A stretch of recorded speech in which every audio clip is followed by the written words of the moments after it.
Meus amigos, meus irmãos, sejam todos bem-vindos ao Evangelho no Lar, promovido pelo Grupo Espírita Garimpeiro de Aluz, aqui em Natal, Rio Grande do Norte. É com muita alegria que aqui retornamos para o nosso encontro, o encontro semanal da família com Jesus. A oportunidade de nos reunirmos com Jesus, sim, porque quando nos reunimos para estudar o seu Evangelho, ele se faz presente. E é necessário que ele fique em nossas vidas, fique entre nós, a partir do nosso propósito de segui-lo. Não esqueçamos o recipiente com a água. Essa água é fluidificada durante o nosso estudo pelos nossos guias espirituais. Dando início, vamos fazer a nossa leitura preparatória. Como nós seguimos o livro, o livro Pão Nosso, que é uma psicografia de Chico Xavier, e é um livro ditado pelo Espírito Emmanuel. Então, hoje, teremos a mensagem 126. O espinho. E para que me não exaltasse pelas excelências das revelações, foi-me dado um espinho na carne, mensageiro de Satanás. Palavras de Paulo em sua segunda carta aos Coríntios. Está no Evangelho, no Atos dos Apóstolos, no capítulo 12, versículo 7. Atitude sumamente perigosa louvar o homem a si mesmo, presumindo desconhecer que se encontra em plano de serviço árduo, dentro do qual lhe compete emitir diariamente testemunhos difíceis. É posição mental, não somente ameaçadora, quanto falsa, porque lá vem um momento inesperado em que o espinho do coração aparece. O discípulo prudente alimentará a confiança sem basóvia, revelando-se corajoso sem ser metediço. Reconhece a extensão de suas dívidas para com o mestre e não encontra glória em si mesmo, por verificar que toda a glória pertence a ele mesmo, o Senhor. Não são poucos os homens do mundo, invigilantes e inquietos, que após receberem o incenso da multidão, passam a curtir as amarguras da soledade, e muitos deles se comprazem nos galarins da fama, qual se estivessem convertidos em ídolos eternos, para chorarem mais tarde em açóis com o seu espinho ignorado nos recessos do ser. Por que assumir posição de mestre infalível quando não passamos de simples aprendizes? Não será mais justo servir ao Senhor na mocidade ou na velhice, na abundância ou na escassez, na admiração ou na subalternidade, com espírito de ponderação, observando os nossos pontos vulneráveis na insuficiência e imperfeição do que temos sido até agora? Lembremos-nos de que Paulo de Tarso esteve com Jesus pessoalmente. Foi indicado para o serviço divino em Antioquia, pelas próprias vozes do céu.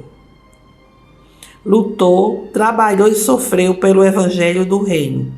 E escrevendo aos Coríntios, já envelhecido e cansado, ainda se referiu ao espinho que lhe foi dado para que se não exaltasse no sublime trabalho das revelações. Ou seja, o apóstolo Paulo se refere a esse espinho, que é a dificuldade, que é o sofrimento, como forma de advertência para que o orgulho e a vaidade não lhe envolvessem diante das revelações que chegavam até ele.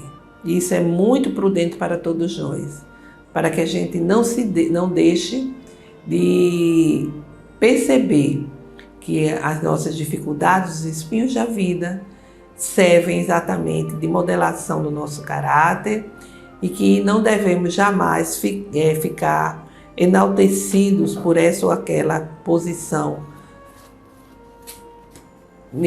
em nossa caminhada. Então, meus amigos, vamos fazer a nossa prece inicial. Elevar nossos corações, a nossa mente ao Altíssimo, em conexão com as forças do bem do universo. Senhor, dai-nos inspiração nesse momento de estudo e sustenta-nos durante ele, para que os vossos mensageiros venham até nós, ajudando-nos a assimilar os vossos ensinamentos e nos fortalecer, para que possamos vencer as nossas más inclinações a partir da vivência verdadeira das vossas lições de amor. Sê conosco, Jesus, agora e sempre. Que assim seja. Bem, meus amigos, hoje do livro Florações Evangélicas, Joana de Ângeles, através da psicografia do Divaldo, ela elaborou a mensagem, o capítulo 23, com base no capítulo 5º, do Evangelho segundo o Espiritismo, Bem-aventurados os aflitos, que serão consolados, no item 19. Então, o item 19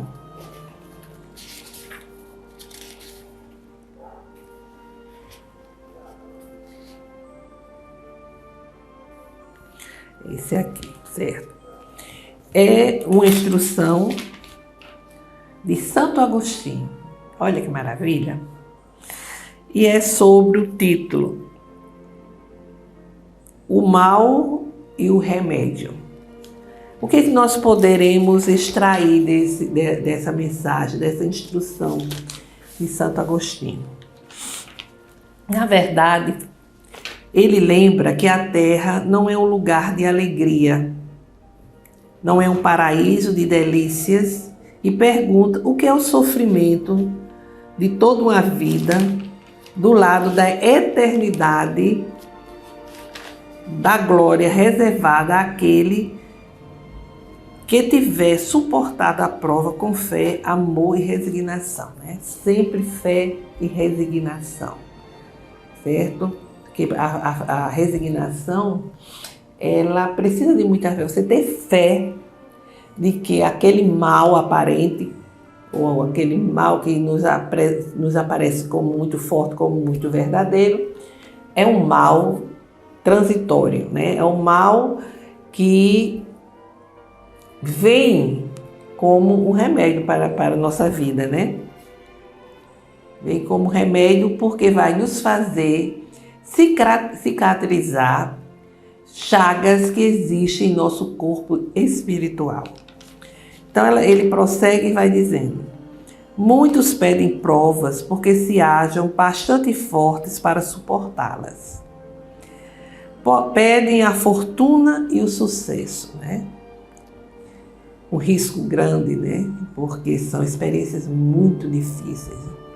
Experiências que vão aguçar o orgulho e a vaidade, a prepotência, muitas vezes,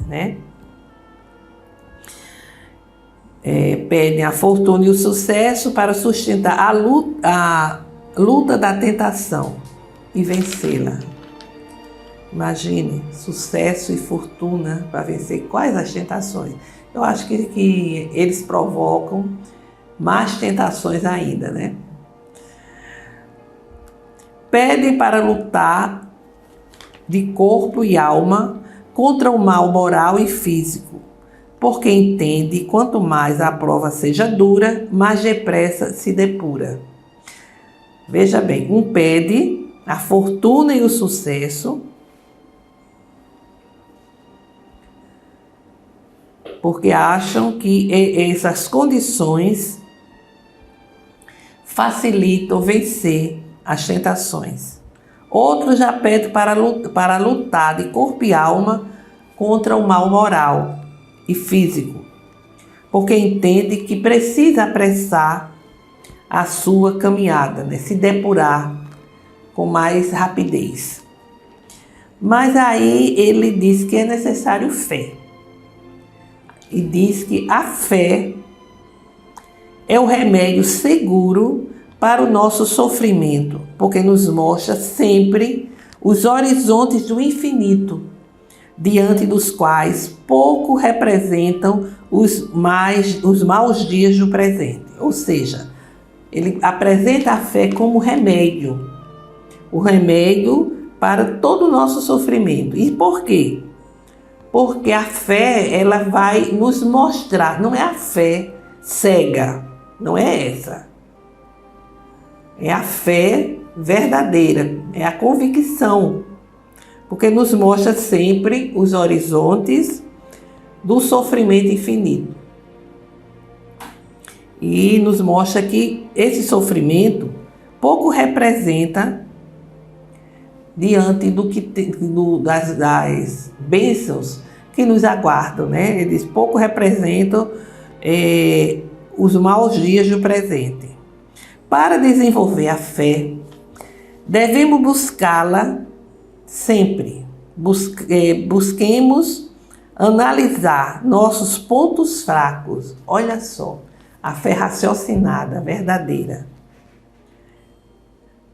Para desenvolvê-la, a gente precisa analisar as nossas fraquezas, os nossos pontos fracos, nosso comportamento e reações, praticando incessantemente o bem, sobretudo utilizando o Evangelho de Jesus como roteiro de vida.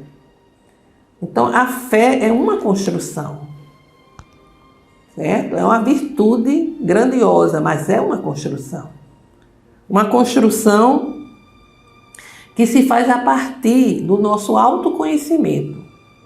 Quando a gente analisa as nossas fraquezas, os nossos comportamentos, as nossas reações, na busca incessante do bem e tendo como roteiros os ensinamentos de Jesus. O que Jesus nos diz, o que Jesus nos orienta, certo? E ele prossegue dizendo que a fé fortalece os homens para que possa lutar contra as dificuldades, armado de coragem e mediante os instrumentos superiores da concórdia, da humanidade e da misericórdia, avançando pela senda do próprio progresso. A fé verdadeira nos dá força, né? No enfrentamento dessas dificuldades, no enfrentamento das vicissitudes. Nos dá coragem, nos dá resignação, nos faz entrar em sintonia com a divindade e nos faz agir com concórdia, com humanidade e misericórdia. A fé possui valor imunológico, auxiliando o homem a não se deixar atingir pelas farpas da inveja, pelas agressões da leviandade, pelas paixões, pelas adversidades, evitando o revide. Quando nós lutamos na construção da fé, nós vamos desenvolvendo toda uma defesa em nosso ser, para que não venhamos a nos deixar atingir por tudo aquilo que é negativo, tudo aquilo que vem da maldade e que não vai conseguir nos desarmonizar. Por isso que Santo Agostinho apresenta o item como o mal e o remédio. O mal existe. Qual o remédio? A fé, que tem uma ação imunológica em nosso ser. E prossegue. O efeito da fé na alma se revela através das atitudes que assumem face dos acontecimentos infelizes e quando da eclosão dos insucessos naturais do caminho, reservando sua atitude otimista e edificante. Ou seja, a fé como remédio, como que vem nos fortalecer, que vem nos deixar imunes diante da maldade que nos cerca, essa fé é uma fé raciocinada. Por quê? Porque ela nos faz compreender, entender as vicissitudes da vida, certo? E nos fortalece quanto ao enfrentamento dessas dificuldades. Nos faz ver soluções para essas dificuldades. Se não para resolver, superar, mas para abrandar, amenizar. Essa fé não pode ser uma fé cega, que vai dizer, Deus proverá e nada se faz, né? A gente nada faz. Fica de braços cruzados esperando a vontade de Deus.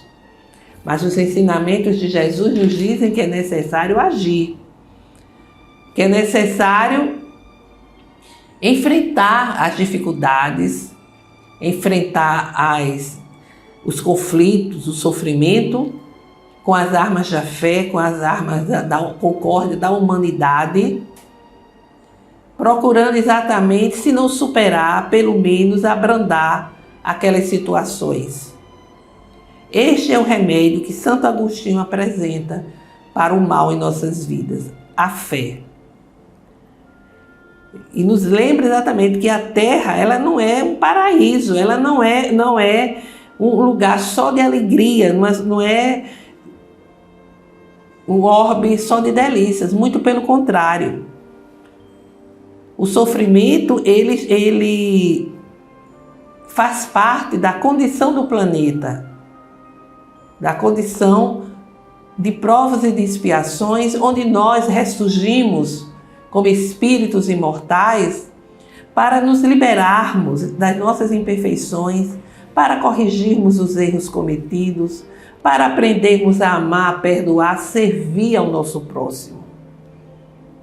E a fé nesses ensinamentos de Cristo como roteiro, ela é imprescindível e se coloca exatamente como a cura para os nossos males. Aquele que tem fé vê nas dificuldades uma situação passageira, porque iremos partir um dia, né? E o que é, como ele diz aqui, o que é o sofrimento de uma vida inteira diante da eternidade da glória que é reservada àquele que suporta as dificuldades, as provações com fé, amor e resignação. São palavras, né, de Santo Agostinho, que é exatamente o Espírito guia do nosso estado, né? Ele sabe disso. E com relação a esse item, Joana de Ângeles vai nos apresentar na mensagem, no capítulo 23, sob o título Acusações e Acusadores. Olha o que ela nos diz. Quando o estudante da Boa Nova se adentrou pela senda luminosa do esclarecimento renovador, sentiu-se dominado por ignota emoção, permitindo-se arrastar por aspirações superiores, planejando programas abençoados a favor da própria paz e em volta dos passos que pretendia imprimir pela rota. Tudo sorriam flores, ofertando largas dádivas de alegrias. Amigos gentis, esclarecedores, de segura aparência interior, como se encontrasse realmente forjado nos altos fornos do sofrimento e da abnegação. Tarefas múltiplas favoráveis em clima de fraternidade convidativa. As oportunidades felizes de exercitar as lições vivas do Mestre no convívio comunitário. Entusiasmo singular dominou com as mais agradáveis impressões que se convertiam em convites à doação total. A ociosidade que estava à espreita, vigilante, bradou por uma boca malsã: tudo no começo é fácil. Vejamos já aqui há alguns anos. E como isso a gente escuta, né? Principalmente nós estamos falando da seara de Jesus, né? No nosso envolvimento, no nosso entusiasmo, quando começamos a trabalhar na seara do Cristo. Não obstante a decepção sofrida, o candidato ao bem afervorou-se mais e insistiu na realização dos serviços nobres. A maledicência que lhe seguiu os passos, almejando o ensejo, não aguardou mais tempo e blasfonou: parece o dono da casa, e apenas chegou ontem. Presunçoso e fingido dará o golpe quando menos se espere. A inveja que ele não perdoava, a ação elevada, surpreendeu através dos companheiros de trabalho e destilou veneno. Interesseiro e falso que é, será que pretende tomar todo o trabalho em suas mãos? Não pergunta nada a ninguém e crê-se autossuficiente, merece desprezo e expulsão antes que seja tarde demais. Gente, é assim mesmo. Somos imperfeitos, né? E as nossas imperfeições vêm à tona em todas as ocasiões, em todos os lugares, né? E ela vai prosseguindo e nos falando que, ferida no brio, convocou a vaidade que envolveu o lidador no incenso da palavra vã, esparzindo os fluidos do egoísmo em forma de ardilosas insinuações que redundaram inoperantes. O suborno pelo dinheiro foi então estimulado e, como não conseguisse desligar da órbita dos deveres, o discípulo afevorado, com os recursos de que dispunha, passou a engendrar dificuldades, multiplicando óbices e malquerências, onde medrava o despeito e campeava a disputa das cogitações inferiores.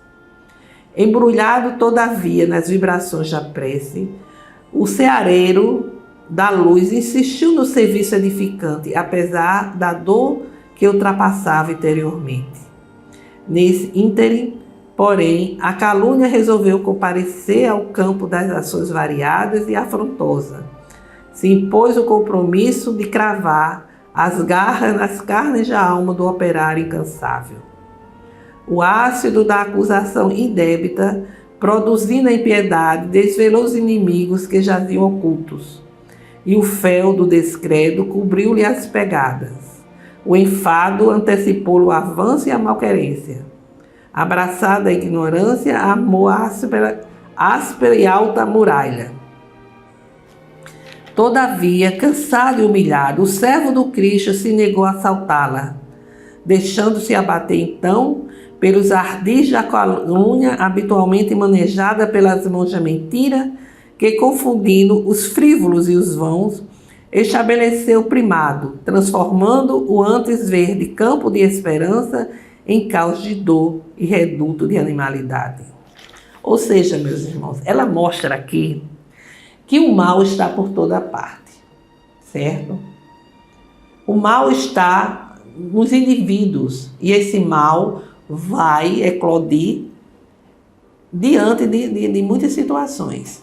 E quando o servidor do Cristo, ele se empenha, ele se estimula em colaborar na seara do Senhor, pode acontecer tudo isso aqui: ciúme, inveja, calúnia, querendo exatamente, por uma questão, sobretudo de inveja, destruir aquele que está ali firme e forte, já que ele, o invejoso, ele não se vê em condições, com forças para lutar e também ser um bom servidor.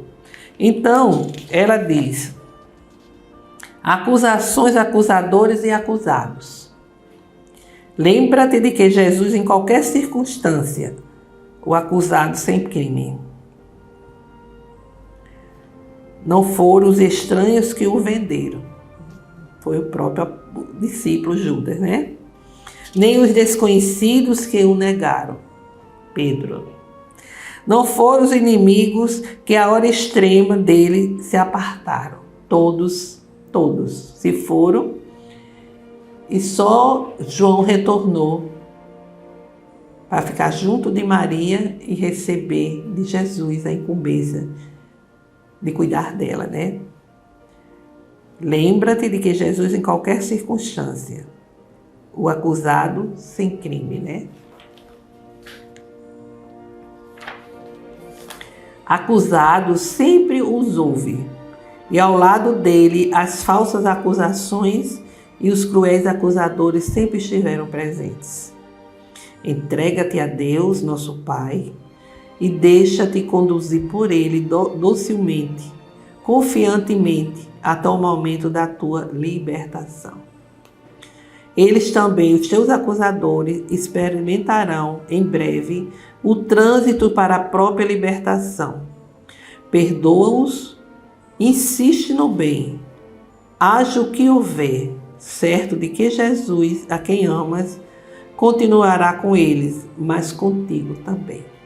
Então, ela traz a orientação de Santo Agostinho sobre o mal e o remédio para o mal dos dias atuais, né? E principalmente na seara do Senhor, onde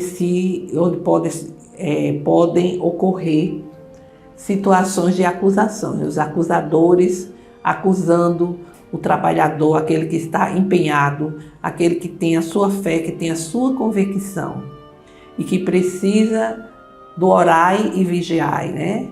Então ela propõe aqui que tenhamos fé, que devemos seguir o roteiro que os ensinamentos de Jesus estabelecem. Porque essas situações de acusações, de acusados e acusadores, sempre existiram. Faz parte do nosso caminhar terreno, né? E é necessário, portanto, nos entregarmos a Deus, nos entregarmos a Jesus, nos entregarmos a Ele, o Mestre, o nosso guia, porque todos irão experimentar o trânsito para a própria libertação. Todos nós vamos desencarnar. E, sem dúvida nenhuma, agindo com fé, trabalhando com fé na perspectiva do bem, nós estaremos utilizando esse remédio grandioso para curar as nossas mais variadas feridas. Convictos de que o caminhar, a construção do nosso amanhã é de nossa responsabilidade. Mesmo que tudo ao nosso redor esteja difícil, né? Nós não devemos jamais deserdar do trabalho da seara do Senhor, do trabalho na casa espírita. Então fica assim, portanto, a mensagem de hoje, para que possamos refletir. Façamos agora as nossas vibrações. Vamos pensar em Jesus, elevar nossos pensamentos ao alto, emitir uma vibração de amor, de saúde, de paz, de esperança, convictos de que essas ondas vibratórias envolvam todos nós, inclusive os nossos irmãos mais necessitados. Senhor Deus, aqui estamos singelamente a apresentar as nossas rogativas pela paz entre as nações, pelo entendimento entre os governantes das grandes potências, a fim de que trabalhem em prol dos nossos irmãos necessitados. Rogamos pela justiça social em nosso país, pelo fortalecimento da doutrina espírita, para que ela permaneça em sintonia com a codificação e com o Evangelho do Cristo. Rogamos pelo perdão e concórdia junto daqueles que nos sintonizam conosco, por todos os doentes que se encontram nos hospitais, nas clínicas, nas casas de repouso, pelas ruas, em seus lares, para que encontre o lenitivo para suas dores e, se possível, a cura. Por todas as famílias, para que o Evangelho do Cristo chegue aos lares, levando harmonia aos corações. Façamos agora uma breve pausa para que cada um apresente as suas próprias rogativas.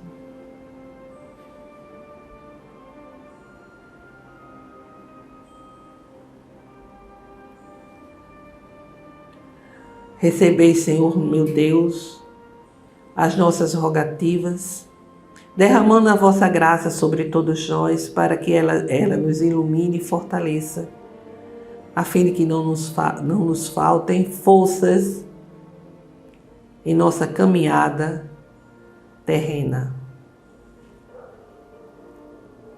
Pai nosso que estais em toda parte, glorificado e santificado seja o vosso nome no louvor de todas as criaturas, vindo a cada um de nós o vosso reino de amor e sabedoria, para que seja feita a vossa vontade, acima dos nossos desejos, aqui na terra e em todos os ciclos espirituais. O pão do corpo, o pão do Espírito, dai-nos hoje. Perdoai, Senhor, as nossas dívidas, ensinando-nos a perdoar os nossos devedores com esquecimento de todo o mal, não permitindo que venhamos a cair nas tentações das nossas próprias inferioridades. Livra-nos, Senhor, de toda maldade, pois vosso é o reino, o poder e a glória para sempre. Que assim seja. Com esta prece encerramos o Evangelho de hoje, desejando a todos uma semana de saúde, paz e harmonia. Até breve.